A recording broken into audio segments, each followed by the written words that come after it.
شائقین کا انتظار ختم ہونے کی گھڑی آ گئی. کھلاڑیوں نے آستینیں چڑھا لی.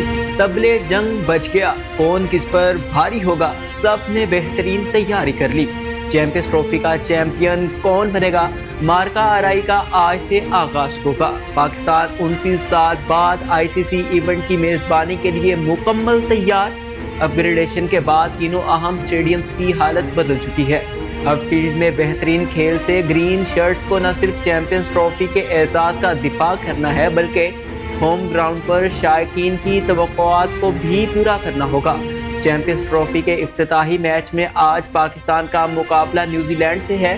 میچ دوپہر 2 بجے نیشنل سٹیڈیم کراچی میں شروع ہوگا. صدر مملکت آصف علی زرداری آج کے میچ کے مہمان خصوصی ہوں گے. میچ سے قبل افتتاحی تقریب ہوگی. پاک فضائیہ کے طیارے فلائٹ پاسٹ کا مظاہرہ کریں گے. وزیر اعظم شہباز شریف سے امریکی ناظم الامور نٹالی بینگٹن نے ملاقات کی ہے. شہباز شریف نے پاکستان اور امریکہ کے درمیان دہائیوں پر محیط قریبی تعلقات کا ذکر کیا. دو طرفہ تعلقات کے مزید فروغ کے لیے ٹرمپ انتظامیہ سے مل کر کام کرنے کی پاکستان کی خواہش کا اعادہ کیا. وزیر اعظم نے دونوں ملکوں کے درمیان تجارت کے مزید فروغ پر زور دیا.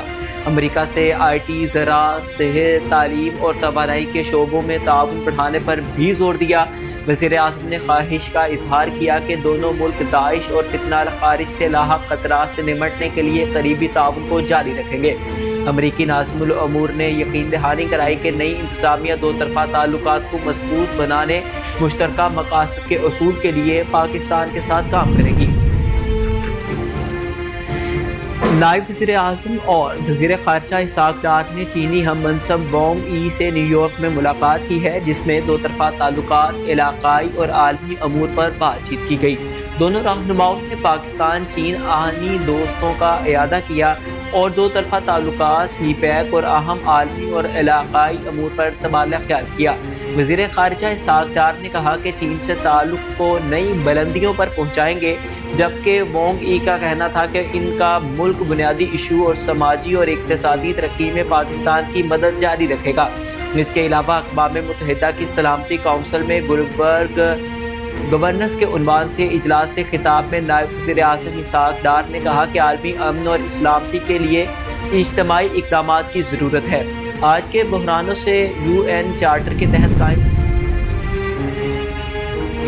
CPEC گیم چینجر منصوبہ ہے جو پاکستان میں معاشی ترقی اور استحکام لائے گا. پاکستان چائنا انیشیٹو کے زیر اہتمام بین الاقوامی کانفرنس کا انعقاد کیا گیا. کانفرنس میں سفارتکاروں، ماہرین اور عوام کی بڑی تعداد نے شرکت کی.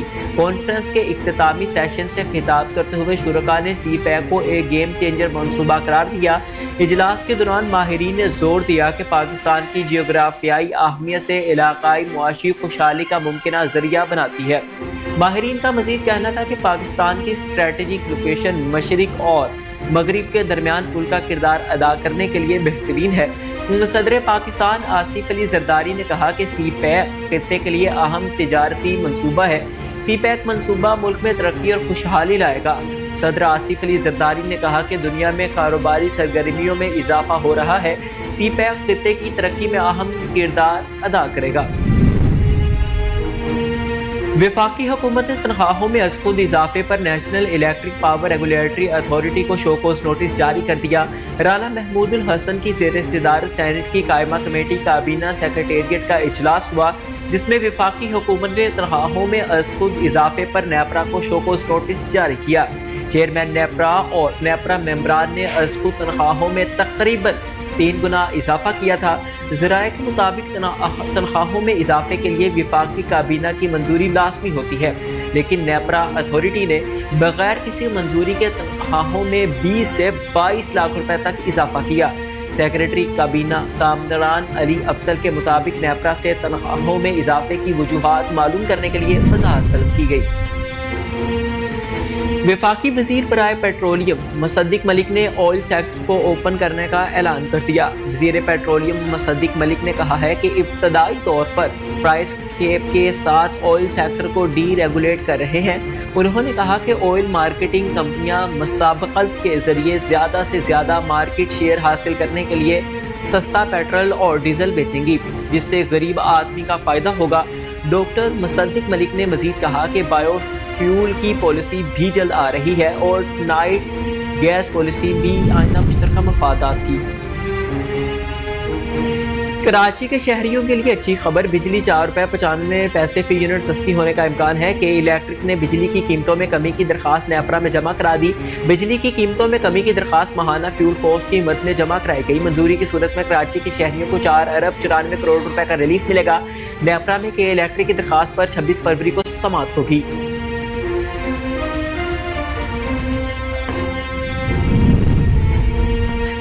اسلام آباد ہائی کورٹ میں پیکا ترمیمی ایکٹ کے خلاف درخواستیں 17 اپریل کو سماعت کے لیے مقرر ہو گئی۔ اسلام آباد ہائی کورٹ نے فری کین کو نوٹس جاری کر کے 2 ہفتوں میں جواب طلب کر رکھا ہے۔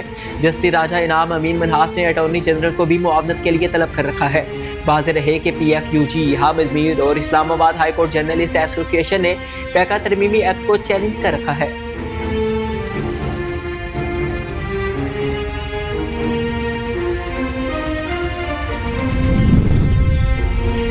پیپلز پارٹی کے رکن قومی اسمبلی نواب یوسف طالپور انتقال کر کے اہل خانہ نے نواب یوسف طالپور کے انتقال کی تصدیق کی ہے۔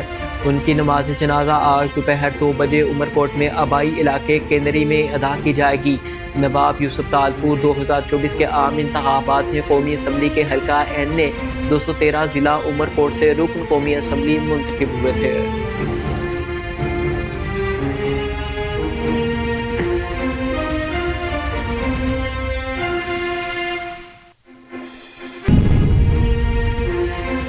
تالاب میں برف باری، آسمان سے گرتے گالوں سے نظارے حسین ہو گئے۔